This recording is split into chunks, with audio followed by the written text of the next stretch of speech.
more than 10 years after the occasions of the primary film.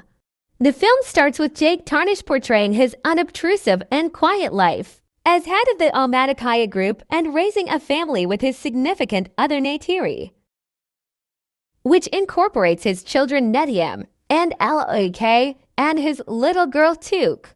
His embraced girl Kiri brought into the world from Effortlessness Augustine's lethargic Navi symbol and a human kid named Bug. The child of Miles Quaritch, who was brought into the world on Pandora, however, couldn't be shipped to Earth in cryostasis as a baby. While Jake can acknowledge Insect as an embraced child, Neytiri is incredulous of him given his human beginnings. In any case, every one of the kids blend and mingle well with one another, including Bug, whom Kiri is tender with despite the fact that he is a human.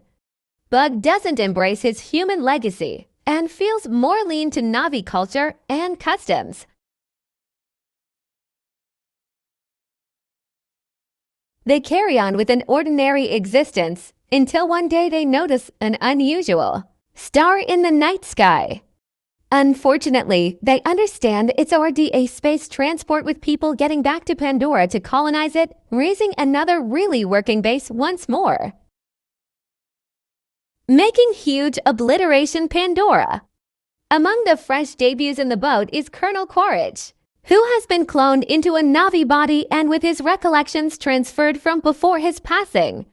Subsequently, Quaritch can't recall his downfall because of Jake, however, is simply ready to remember the occasions previously and his wrathful mission to take out Jake, to keep the RDA from taking advantage of Pandora once more.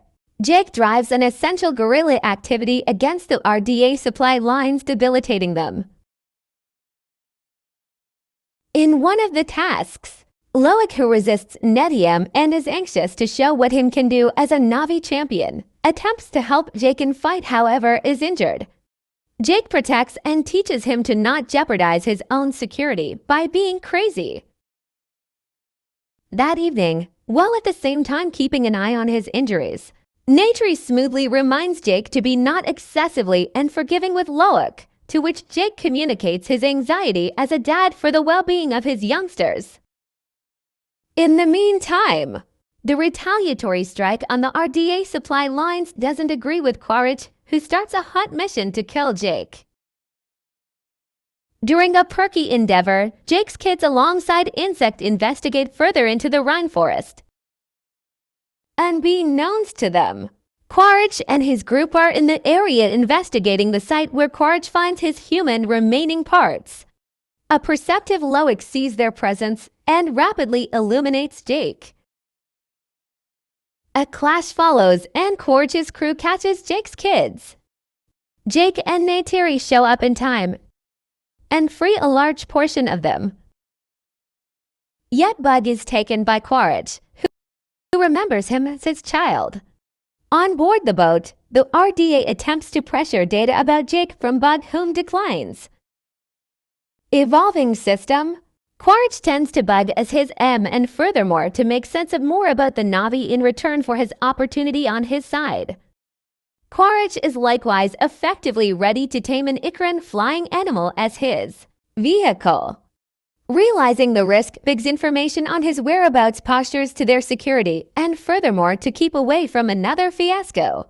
Jake gives his central mantle to his replacement and passes on altogether to Omaticaya. Jake persuades a hesitant Neytiri and his family to exile themselves from the Omaticaya faction and retreat toward the eastern seaboard of Omaticaya, a coral reef island whose group and way of life is adjusted to Pandora's oceanic environment. Once showed up, they are welcomed by the group boss Tanawari and his significant other Runnel, who is far-fetched of them at first. Be that as it may, Jake makes sense of their circumstance and they are consented to remain and given cover, despite the fact that a few tribesmen disparage Jake and his youngsters for their hereditary human legacy. The family learns the methods of the reef individuals, gaining the appreciation of them. Kiri is captivated with the oceanic existence of Matkana and fosters an otherworldly bond with the ocean and its animals, while Lo'ak gets to know Syria. Jake reprimands his child for his way of behaving. At Jake's demand, Lo'ak gets back to apologize to Ouning and his companions. Nonetheless, they tempt him to an excursion into the domain of a hazardous ocean hunter, the Akula, and leave him abandoned in vengeance. The little girl of tribe boss Tanawari and his better half-runnel. While adjusting to their new climate, Lo'ak gets into a battle with Syria's sibling Ouning when he pokes an unrefined fun at Kiri and him of their blended human genealogy. The Akula attempts to go after Lo'ak. Be that as it may, Lo'ak is saved by and gets to know Payakan, a Tulkun, a smart and pacifistic cetacean species whom the Metkina think about their profound family. Lo'ak can speak with Payakan through marking and eliminates an old spearhead from the monster's right balance. Upon his re-visitation of Metkina, boss Tanawari, who became mindful of Ouning's deceiving of Lo'ak, requests that the previous apologize to Lo'ak. Notwithstanding, Lo'ak assumes the fault himself, winning Ouning's fellowship. He is additionally informed that Payakan is an outsider among his species. In the interim, out traveling to a branch off of the Tree of Spirits, Kiri joins with it to meet her mom, however experiences a fierce seizure. She is recuperated by Runnel. Yet when Jake calls Norm Spellman and Max Patel for help, Quaritch can follow them to the archipelago where the reef individuals reside. Carrying Bug with him, he seized a whaling vessel which is hunting Tulkuns to gather their mind compounds for making hostile to maturing cures. Quaritch starts to fiercely scrutinize the native clans about Jake's area.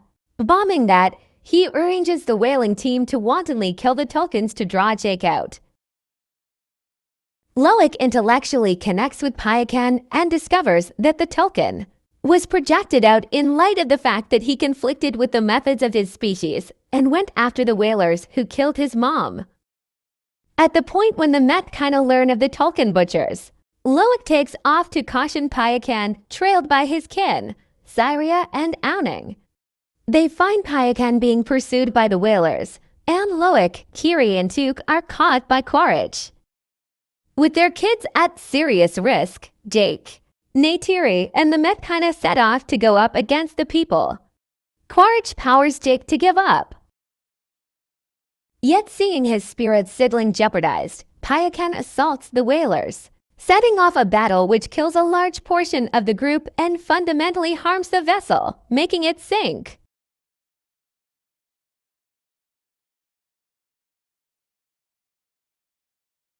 Neteyam salvages Lo'ak, an insect, however, is lethally shot.